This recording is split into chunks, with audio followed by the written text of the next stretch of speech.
Hi everyone, सरल academy में आपका स्वागत है। उम्मीद है आप सभी की पढ़ाई बहुत अच्छी चल रही होगी। तिमाही एग्जाम नजदीक आ चुके हैं।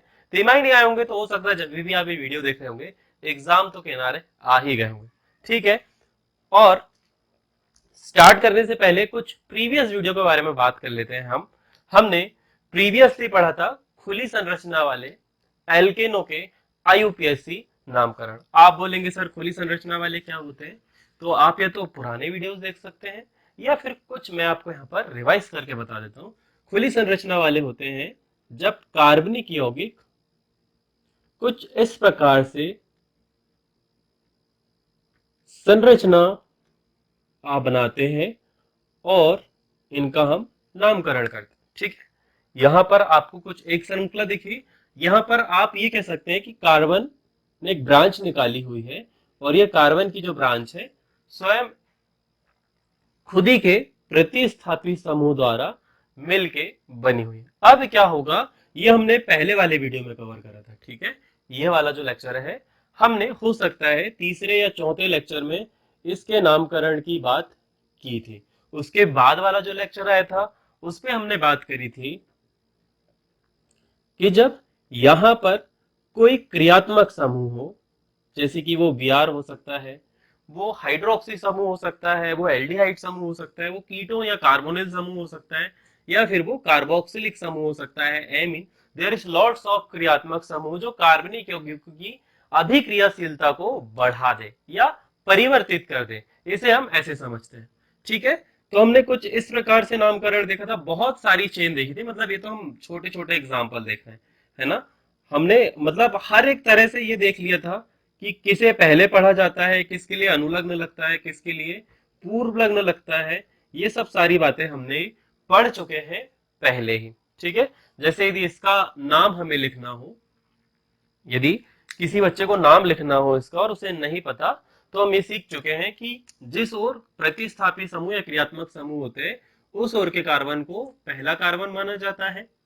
और या फिर हम ये कह सकते हैं कि उस ओर से हम गिनती प्रारंभ करते हैं। ठीक है। 1 2 3 4। 4 के लिए ब्यूट अनुलग्न का प्रयोग किया जाता है।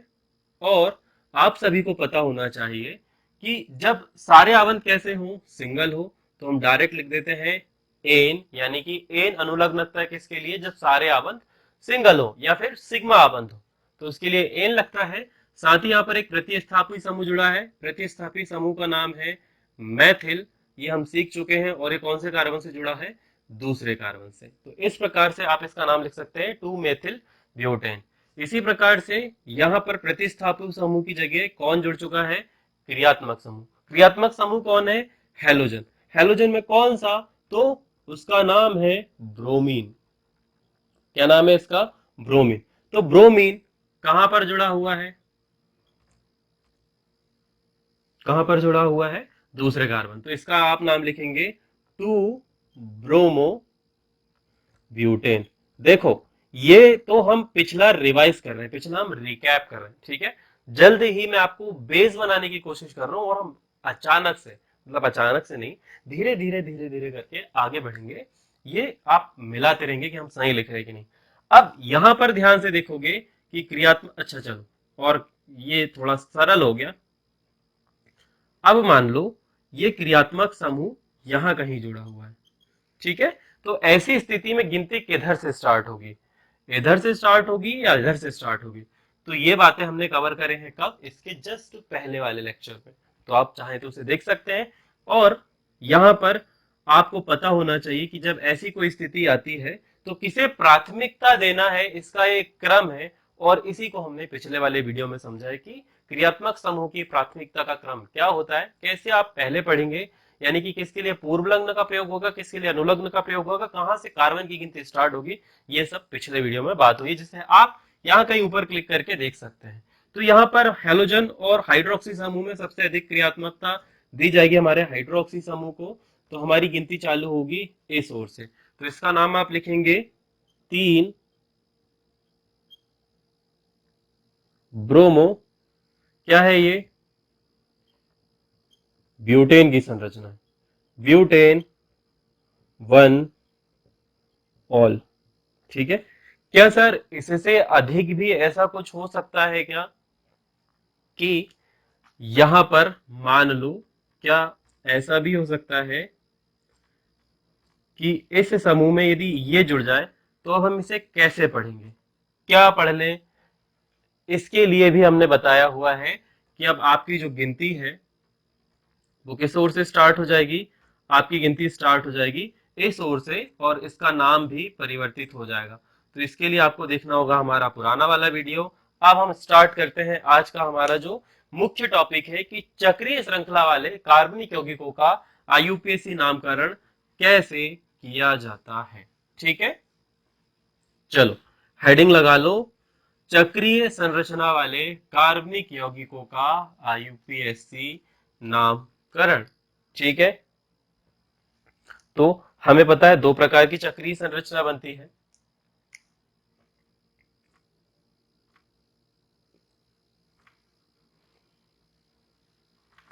सबसे पहले कुछ इस प्रकार से और दूसरी वाली कुछ इस प्रकार से। ठीक है, यहां पर आपको पता होना चाहिए, अलग कलर का प्रयोग करते हैं, first, second, third, fourth, fifth, sixth. ऐसा भी हो सकता है first, second, third, fourth, fifth and sixth.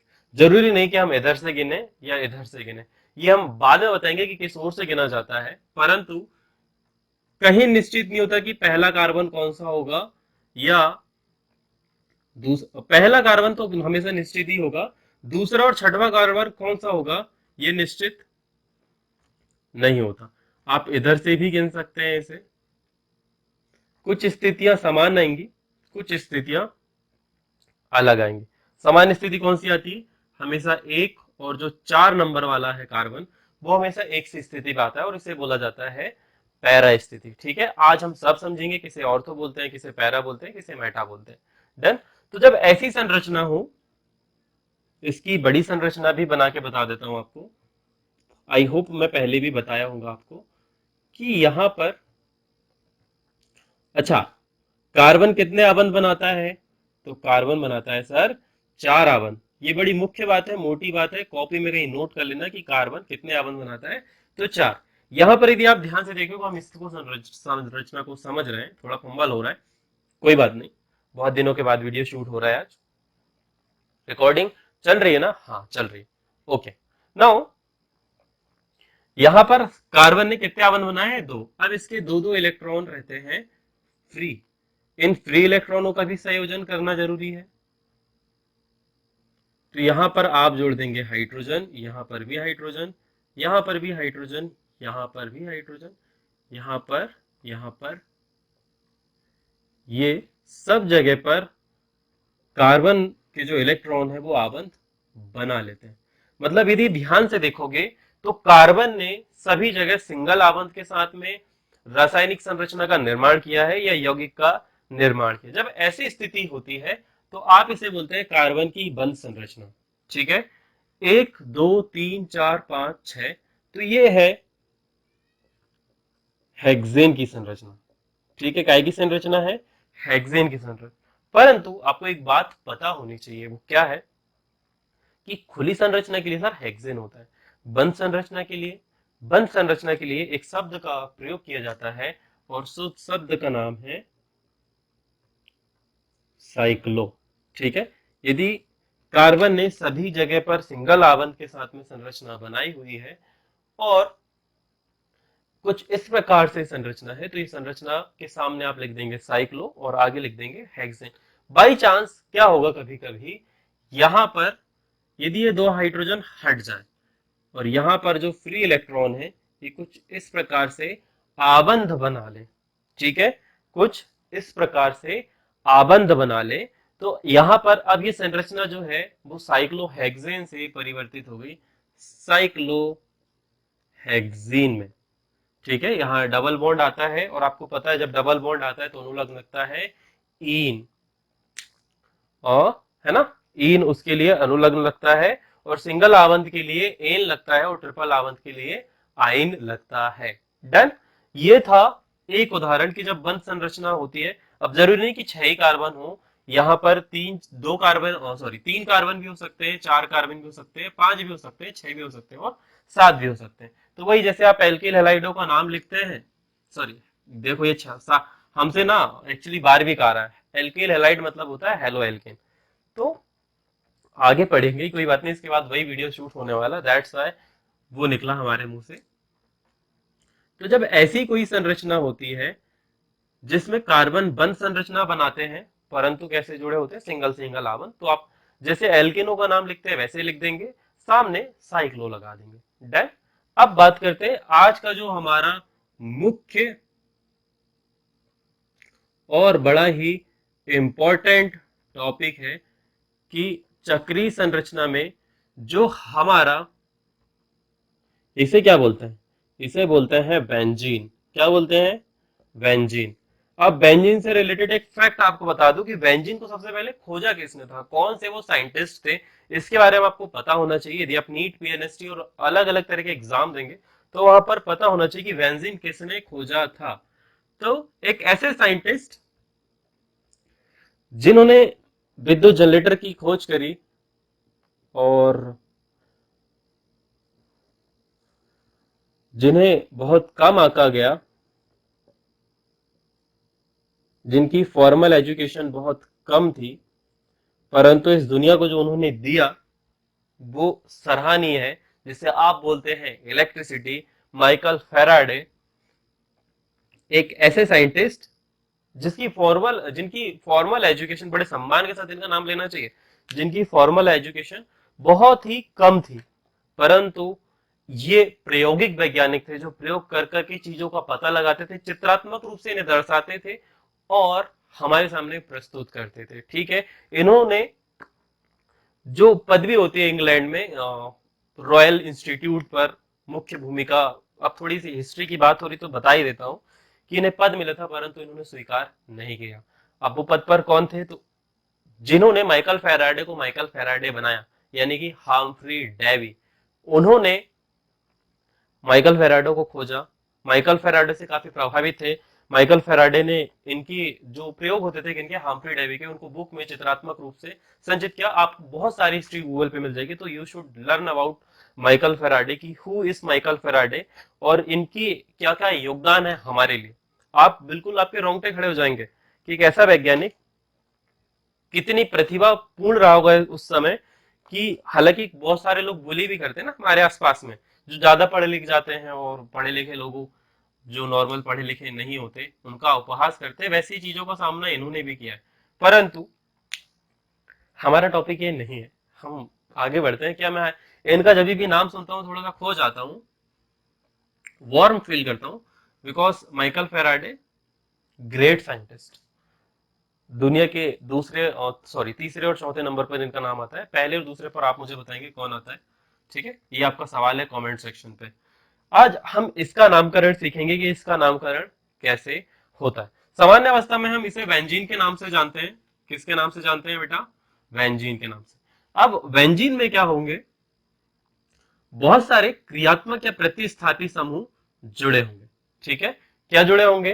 क्रियात्मक या प्रतिस्थापी समूह, और उन प्रतिस्थापी समूहों के कारण पे इसका नाम भी चेंज होगा। कुछ जगह हम सामान्य नाम का प्रयोग करेंगे, कुछ जगह आईयूपीएसी नाम का प्रयोग करेंगे। तो चलिए स्टार्ट करते हैं धीरे धीरे करके चक्रीय संरचना वाले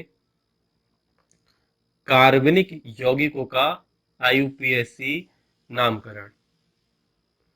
सबसे पहले हम यहां पर जोड़ते हैं, चलो आप यहां पर भी जोड़ सकते हो, यहां पर भी जोड़ सकते हो, यहां पर भी जोड़ सकते हो, यहां पर भी जोड़, कहीं पर भी जोड़ सकते हो। ठीक है, और जैसे जैसे हम जोड़ेंगे हम उसके नियम भी लिखेंगे, आप लिखते जाना, मैं शॉर्टकट पे बताते जाऊंगा। ठीक है, मान लो यहां पर जुड़ा है आपका CH3 समूह। CH3 समूह की जगह पर कुछ समय पर या कुछ स्थान पर R समूह भी लिखा जाता है। CH3 की जगह पर आपको कई जगह पर R भी देखने को मिलेगा। ठीक है, तो जिस कार्बन से प्रतिस्थापी समूह जुड़ा हुआ होता है उस कार्बन को माना जाता है पहला कार्बन। ठीक है, अभी देखना, जिस भी कार्बन से आपका प्रतिस्थापी समूह जुड़ा होता है उस कार्बन को माना जाता है पहला कार्बन। ठीक है, तो इसी से इसका नामकरण निकल के आता है। पहले हम प्रतिस्थापी समूह को पढ़ेंगे, बाद में हमारी मुख्य श्रृंखला यानी जनक श्रृंखला को पढ़ेंगे, है ना।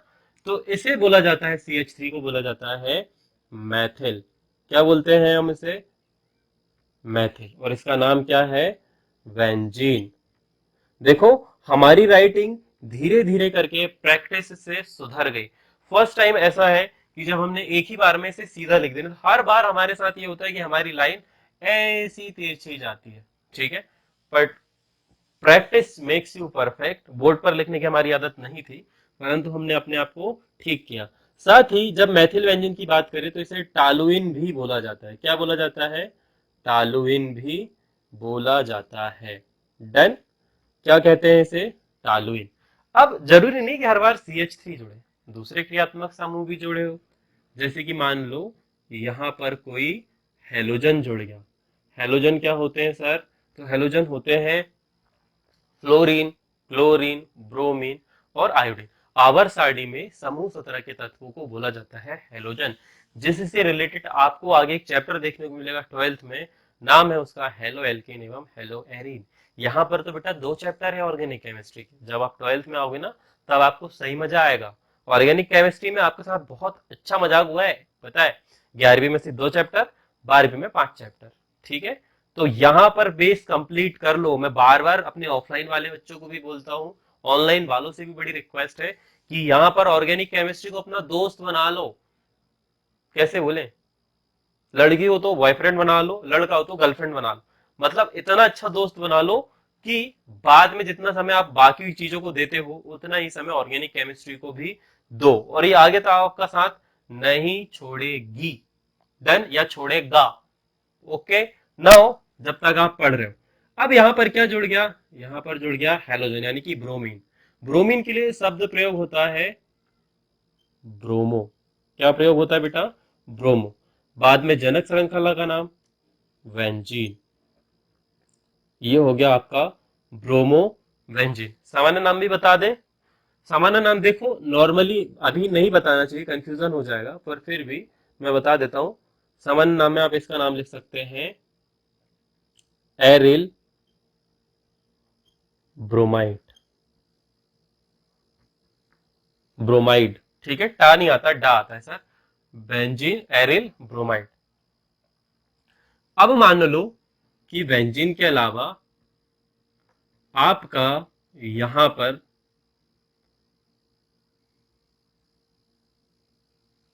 अच्छा, ये अलग अलग क्रियात्मक समूह जुड़े हो सकते हैं बेटा। अभी हम नियम भी लिखेंगे। अभी तो सिर्फ तुम चित्र बनाते चलो मेरे साथ साथ, या पहले मुझे बना लेने दो, उसके बाद में आप लोग बनाना, ठीक है। अब मान लो यहां पर जुड़ा हो आपका NH2, ठीक है। तो NH2 शुरुआत में NH3 होता है, उसका एक हाइड्रोजन परमाणु प्रतिस्थापित हो जाता है, और जो फ्री इलेक्ट्रॉन होते हैं वो संयोजन कर लेते हैं बेंजीन के साथ में, ठीक है। जब भी ये बना होगा, या तो H2 गैस से निकली होगी, या फिर जहां से भी ये NH2 आया होगा, कुछ ना कुछ एक अलग उत्पाद बना हुआ होगा, ठीक है। तो यहां पर एमीन था, सॉरी, क्या अमोनिया था। तो इस संरचना को बोलते हैं आप एमिनो।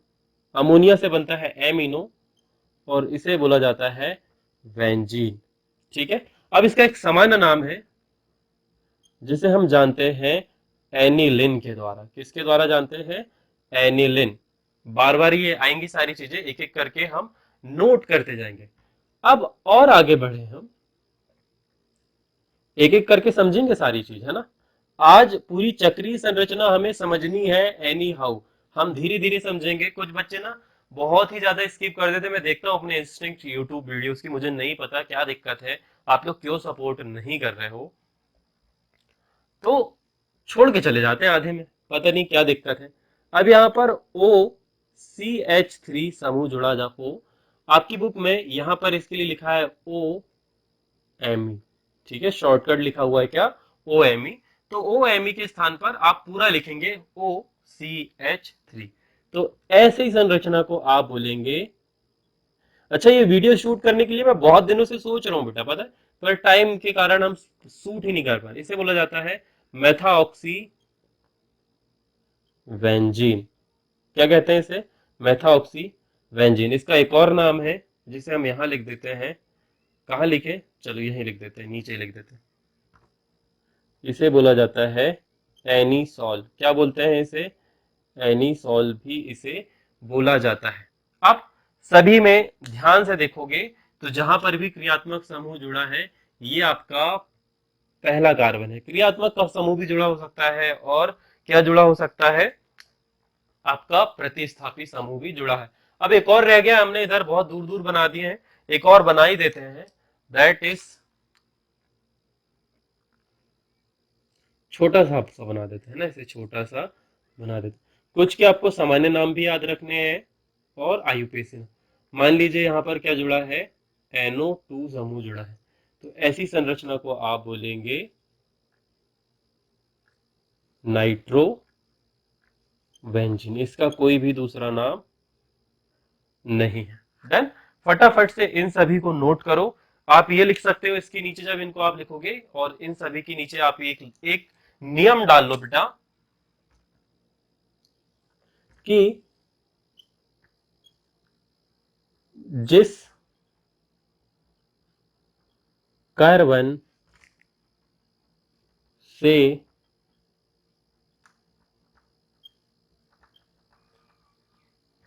प्रतिस्थापी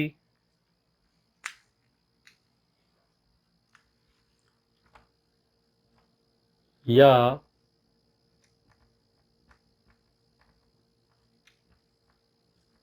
क्रियात्मक समूह जुड़ा होता है, वही पहला कार्बन होता है। ठीक है, ये आपका एक नियम है जो नोट कर लो। अब मान लो यहां पर आपने एक चीज नोटिस करी होगी कि सभी जगह पर जो आपके क्रियात्मक या प्रतिस्थापी समूह है वो कितने हैं, एक एक है। ठीक है, जरूरी नहीं हर बार यही रूल हो कि एक एक हो, एक से अधिक भी हो सकते हैं। ठीक है, तो यहां पर हम कुछ कॉमन एग्जांपल लेंगे, आप फटाफट से पहले इन्हें नोट कर लो, और नोट करने के बाद में बेटा मैं इन्हें मिटा रहा हूं, और हम इनके साथ में अब कुछ ऐसे समूह देखेंगे जिसमें एक से अधिक क्रियात्मक समूह जुड़े हो। ठीक है, फटाफट से इन्हें समझते हैं।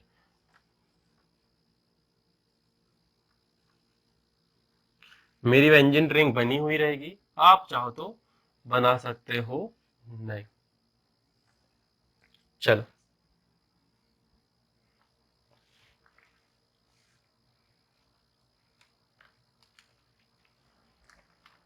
अब मान लो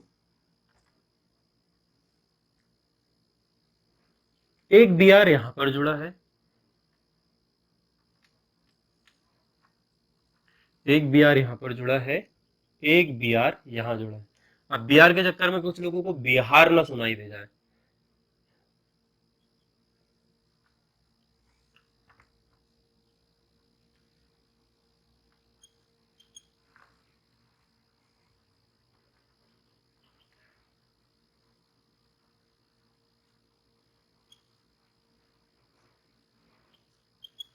चलो इसे मिटा देते हैं, है ना। कुछ ऐसी स्थिति में हो कि आपके पास में क्रियात्मक समूह एक से अधिक हो, तो ऐसी स्थिति में आपकी गिनती क्या होगी, क्या प्रतिक्रिया होगी, कैसे आप पढ़ेंगे, इसे समझते हैं। तो रूल वही अप्लाई होगा, ये आपका पहला कार्बन होगा, ये आपका पहला कार्बन होगा, ये आपका फर्स्ट कार्बन होगा, और ये आपका फर्स्ट कार्बन होगा। आप इनमें से किसी को भी फर्स्ट कार्बन मान सकते हैं, मुझे कोई आपत्ति नहीं है। परंतु जब आप गिनती स्टार्ट करेंगे तो आप दो इधर नहीं लिखेंगे, हमारी गिनती स्टार्ट होगी एक, दो, तीन, चार, पांच, छह। हम हमेशा इस बात का ध्यान रखेंगे कि जो क्रियात्मक समूह है उनकी जब हम नंबरिंग करेंगे, यानी कि कार्बन को जब हम नंबर देंगे और क्रियात्मक समूह में ऐड होगा, तो जो संख्या है वो छोटी आना चाहिए। चलिए, जो मैंने बोला है उसे कैसे लिखा जाएगा। अब यहां पर बच्चों के मन में दो तरह से प्रश्न हो सकते हैं। कैसे? सबसे पहला वो लिख सकता है एक, दो, डाई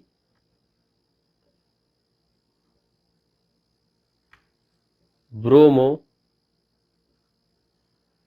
बेंजीन। ठीक है। और दूसरा लिख सकता है 1,6 डाई ब्रोमो बेंजीन। है ना। आपके मन में दो तरह से प्रश्न आ सकते हैं, अभी इधर भी जोड़ सकता है ना। तो आप कैसे लिखोगे, कौन सा वाला करेक्ट होगा? तो आप ये देखो कि दोनों में सबसे छोटा अंक आपको कौन सी वाले में दिखाई दे रहा है। तो आई होप सो आपको सबसे छोटा अंक पहली वाली में दिखाई दे रहा है। तो यही होगा आपका सही आईयूपीएससी नाम। इसी प्रकार से इसका आप देख लो तो ये होगा 1,3 डाई ब्रोमो, नीचे क्या लिखेंगे हम, बेंजीन। सिमिलरली इसी का 1,4 कितने हैं क्रियात्मक समूह बेटा, दो दो के लिए, डाई ब्रोमो बेंजीन। इसके लिए आप लिखेंगे 1,3,5 ट्राई ब्रोमो बेंजीन। ठीक है। इस प्रकार से आप इनका नाम भी लिख सकते हो। अब ध्यान रहे यहां पर यदि आप एक सीधी लकीर खींचे तो पहले और चौथे कार्बन को बोला जाता है पैरा स्थिति। ठीक है। यहां पर दूसरे और छठवें कार्बन को, किस किस को, दूसरे और छठवें कार्बन को, इसे बोला जाता है ऑर्थो स्थिति। ठीक है। और हमारा ये वाला कार्बन, दिस वन, इसे बोला जाता है मेटा स्थिति यानी कि एम। ठीक।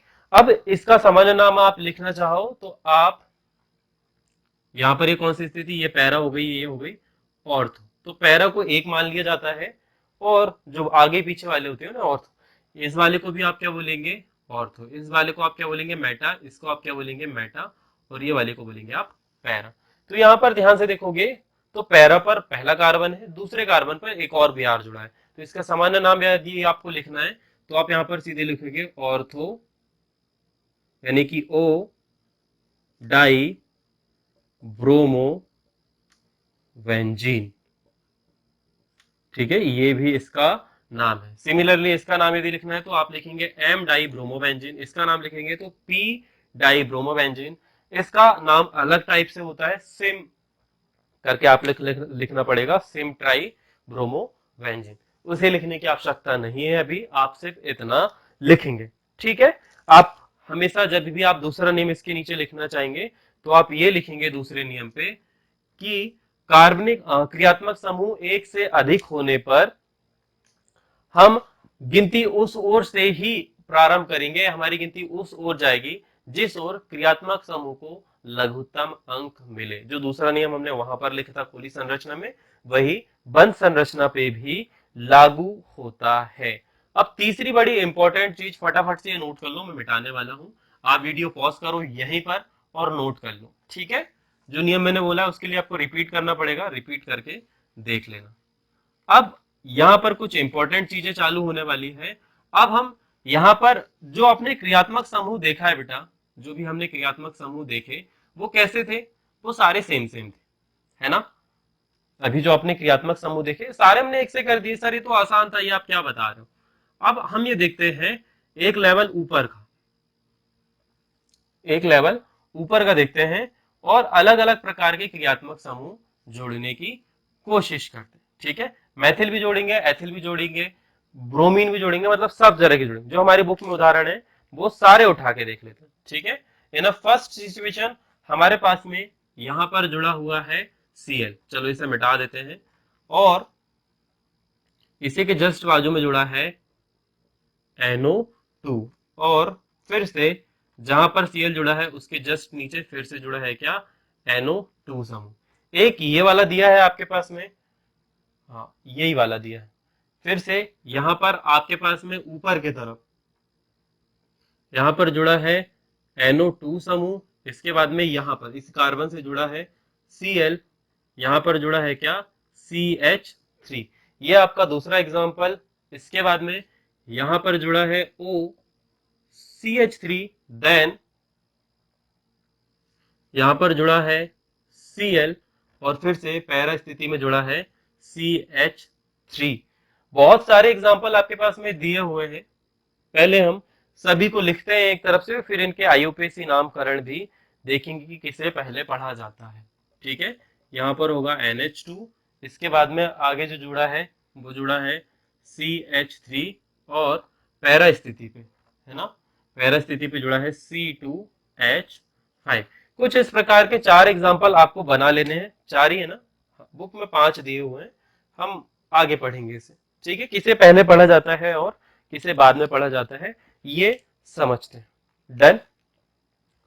तो स्टार्ट करते हैं सबसे फर्स्ट, सबसे पहले वाले से शुरुआत करते हैं और देखते हैं कि आप क्या सोचते हैं। ठीक है, तो यदि NO2 समूह है और Cl है तो आपको याद होना चाहिए प्राथमिकता का क्रम। इसके पहले वाला वीडियो बड़ा इंपॉर्टेंट है, हमने सारी चीजें समझी हैं उसमें। ठीक है, तो NO2 समूह और Cl समूह दोनों को पहले ही पढ़ा जाता है। ये वो चीजें हैं जिनके लिए पूर्व लग्नों का प्रयोग किया जाता है, तो हम पहले लिखेंगे इन्हें।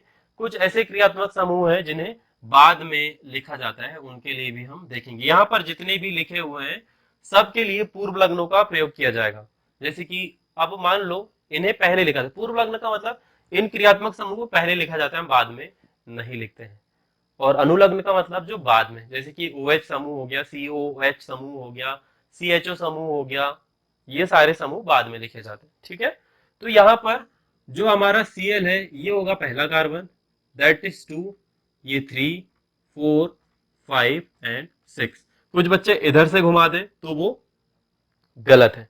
अब पहले किसे लिखा जाएगा, पहले किसे लिखे, तो प्राथमिकता का क्रम में पहले आप क्लोरीन को लिखेंगे, या फिर आप ये भी लिख सकते हैं कि गिनती के रूप में यदि आप अल्फाबेट पे लिखें तो पहले C आता है, N बाद में आता है, तो आप लिखेंगे 1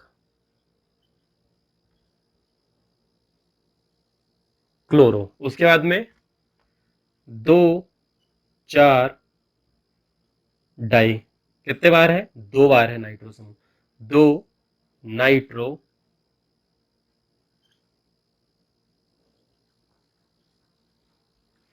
क्या है ये,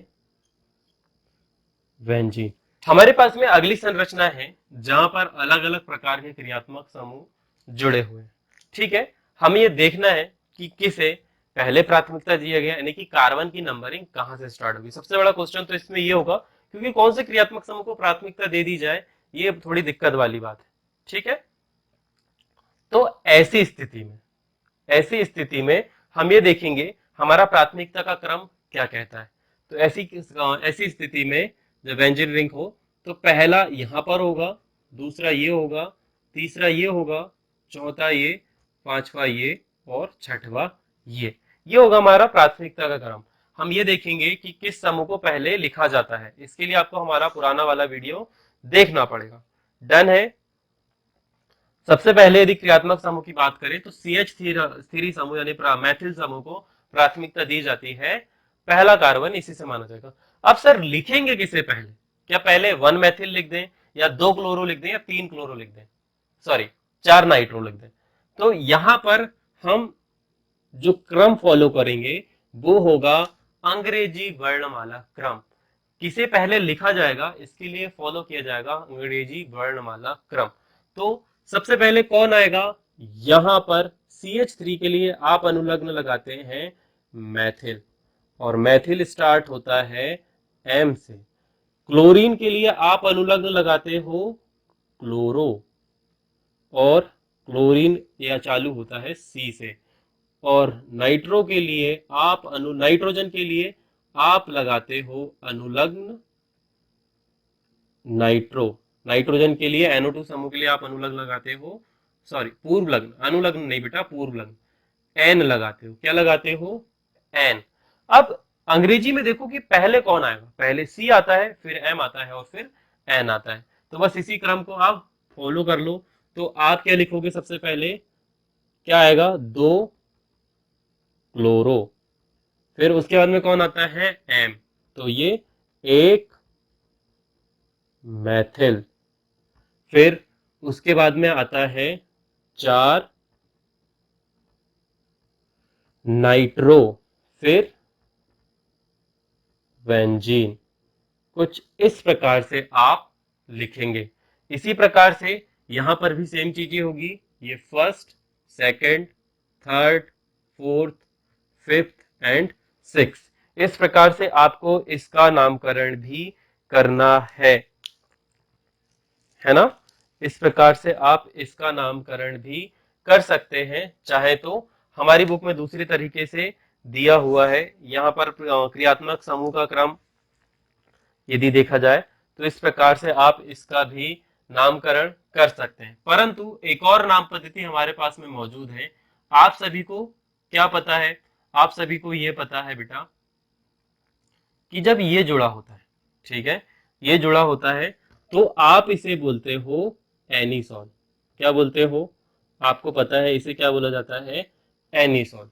ठीक है, तो यहां पर पहला कार्बन आप मान लेंगे इसे, ये होगा दूसरा कार्बन, ये तीसरा, ये चौथा, और ये पांचवा, और ये छठवा। देखो यहां पर CH3 था, इसे आपने मान लिया था पहला कार्बन, परंतु CH3 के अलावा यदि OCH3 है, तो हमें पता है कि जब बेंजीन रिंग में OCH3 जुड़ा होता है तो हम उसे क्या बोलते हैं, एनीसॉन। अब इसे आपने लिख दिया बाद में, ठीक है, अब जिसे बाद में लिख दिया जाता है उसे दिया जाता है पहले प्राथमिकता, तो आपको अब इसे पहला मानना होगा, इसके बाद में ये होगा दूसरा, ये तीसरा, ये चौथा। अब फिर से वही अंग्रेजी वर्णमाला क्रम, तो आप यहां पर लिखेंगे 2 क्लोरो और 4 मैथिल। पहले जो लिखा था उसके हिसाब से कंफ्यूज नहीं होना। आप कुछ इस प्रकार से इसका नाम भी लिख सकते हो, ठीक है। अब इसका नाम भी कुछ इसी प्रकार से आप लिख सकते हो। क्या आपको पता है कि NH2 समूह जुड़ा होता है, तो इसे हम पढ़ते हैं एनिलिन। क्या पढ़ते हैं, एनिलिन। तो एनिलिन वाला हो जाएगा पहला कार्बन, ये हो जाएगा दूसरा, ये तीसरा, ये चौथा, पांचवा, और ये छठवा। अब आप मुझे बताएंगे कि आप मैथिल को पहले पढ़ेंगे या एथिल को पहले पढ़ेंगे। तो एक चीज आपको पता है, अभी हमने बताई थी कि हम ऐसी स्थिति में किसे फॉलो करते हैं, अंग्रेजी वर्ण वाला क्रम को। तो एथिल शुरू होता है ई से और मैथिल शुरू होता है एम से। बताओ पहले कौन आएगा, पहले आएगा सर एथिल। तो आप यहां पर लिखेंगे 4 एथिल और 2 मैथिल एनिलिन। इस प्रकार से इनका नामकरण किया जाता है। फटाफट से सभी के नोट करो, रूल आप लिख लेना जैसे जैसे मैंने लिखे हुए हैं। डन। 4 एथिल 2 मैथिल एनिलिन, सब कुछ फटाफट से नोट कर लो। अब कुछ क्रियात्मक समूह ऐसे होते हैं जिन्हें बाद में भी पढ़ा जाता है, ठीक है। चलो,